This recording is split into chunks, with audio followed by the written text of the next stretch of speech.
The mind-body problem is a real brain teaser. It asks, how do our thoughts and feelings connect to our physical bodies? This question has puzzled philosophers for centuries. On the one hand, we have our minds. We experience thoughts, emotions, and sensations. On the other hand, we have our bodies. They are physical objects subject to the laws of physics and biology. The big question is, how do these two seemingly different things interact? How can something non-physical, like our mind, influence something physical like our body, and vice versa? So buckle up your brain cells, because we're about to dive into one of philosophy's most enduring mysteries. Don't forget to subscribe to our YouTube channel, Philosophy Have 101 Wonder, like, share, and leave a comment below. Enter René Descartes, a 17th century French philosopher. He's often called the father of modern philosophy. Descartes was grappling with the mind-body problem and came up with a radical solution: dualism. Dualism basically says that the mind and body are two completely separate entities. According to Descartes, the mind is non-physical, meaning it doesn't exist in space and time. It's the realm of thoughts, beliefs, and desires.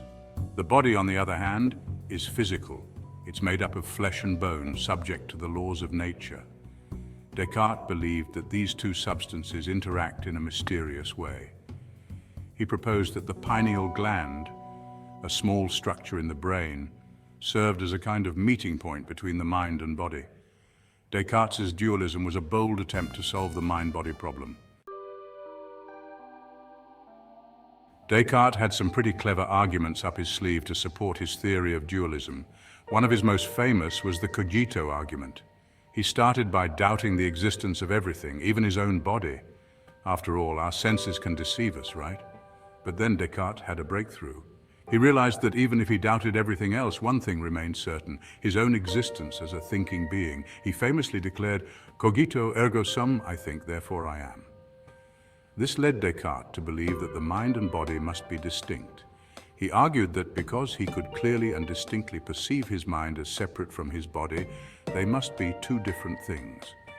Furthermore, Descartes pointed out that the mind and body seem to have different properties.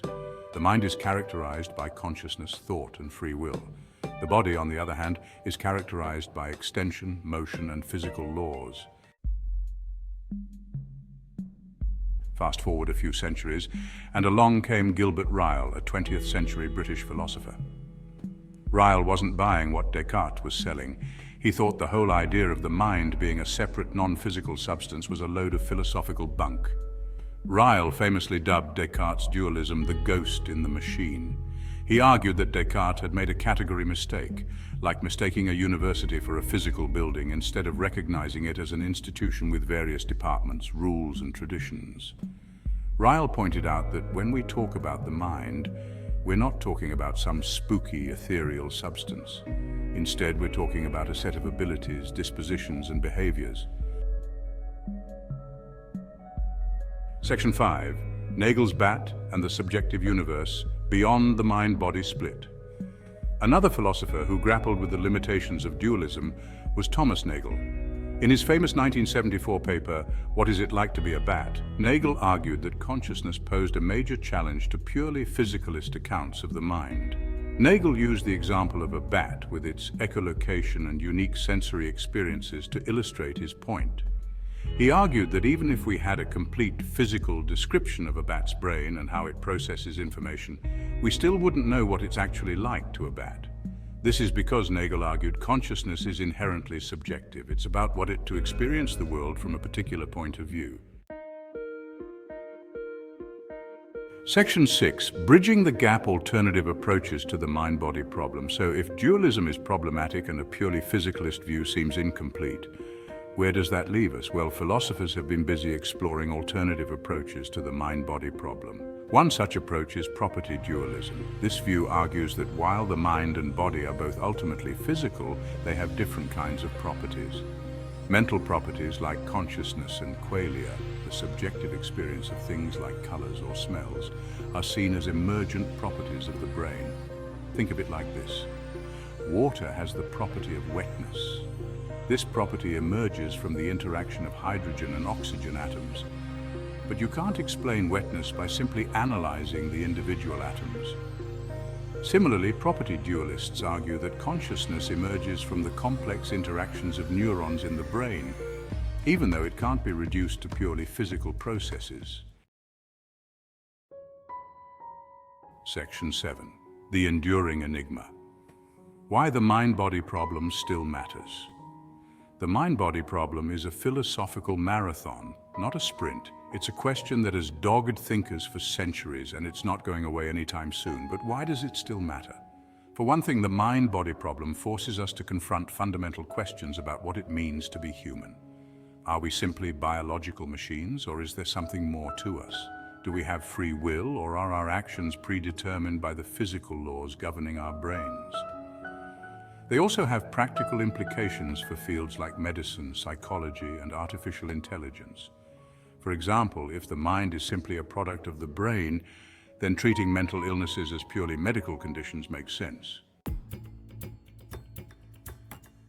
Section 8. From philosophy to neuroscience, modern perspectives on the mind-body connection. While philosophers have been wrestling with the mind-body problem for centuries, advancements in neuroscience are providing new insights into how the brain works. Neuroscientists can now study the brain in unprecedented detail, observing the activity of neurons and mapping the neural circuits involved in various mental processes. These discoveries have led some to believe that we're on the verge of finally cracking the code of consciousness. However, others remain cautious, arguing that while neuroscience can tell us a lot about the physical workings of the brain, it still hasn't fully explained the subjective experience of consciousness. Despite these ongoing debates, neuroscience has provided valuable insights into the mind-body connection. For example, we now know that certain areas of the brain are associated with specific mental functions. Damage to these areas can result in specific cognitive impairments, providing further evidence that the mind is intimately connected to the physical brain. Section 9. Artificial Intelligence and the Quest for Consciousness, a new frontier in the mind-body debate. The rapid development of artificial intelligence has added a new dimension to the mind-body problem. As AI systems become increasingly sophisticated, capable of performing tasks once thought to require human intelligence, questions about the nature of consciousness and the possibility of creating artificial minds have taken center stage. Some experts believe that if we can create AI systems that exhibit the same cognitive abilities as humans, then these systems must also be considered conscious. Others argue that consciousness is an emergent property of biological systems and cannot be replicated in machines no matter how complex they become. The debate over AI consciousness is closely tied to the mind-body problem. If we believe that consciousness is simply a product of information processing, then it stands to reason that we could eventually create conscious machines. However, if consciousness requires something more than just computation, then the quest for artificial consciousness may be a fool's errand. Section 10. The mind-body problem in everyday life, from health to free will. The mind-body problem might seem like a lofty philosophical debate, but it actually has profound implications for our everyday lives. From the way we approach our health to the choices we make, the connection between our minds and bodies plays a central role. Consider the placebo effect. This phenomenon, where our beliefs and expectations can influence our physical health, highlights the powerful connection between mind and body. If our thoughts can trigger physiological changes in the brain and body, it suggests that the mind is not simply a passive observer, but an active participant in shaping our physical well-being. The mind-body problem also raises questions about free will. Section 11. Conclusion: a philosophical puzzle with no easy answers. The mind-body problem is a philosophical puzzle that has challenged thinkers for centuries. From Descartes' substance dualism to Ryle's behaviorism and beyond, philosophers have grappled with the question of how our minds and bodies interact. While there's no easy solution to this enduring enigma, exploring the mind-body problem can deepen our understanding of ourselves, our place in the world, and the nature of reality itself.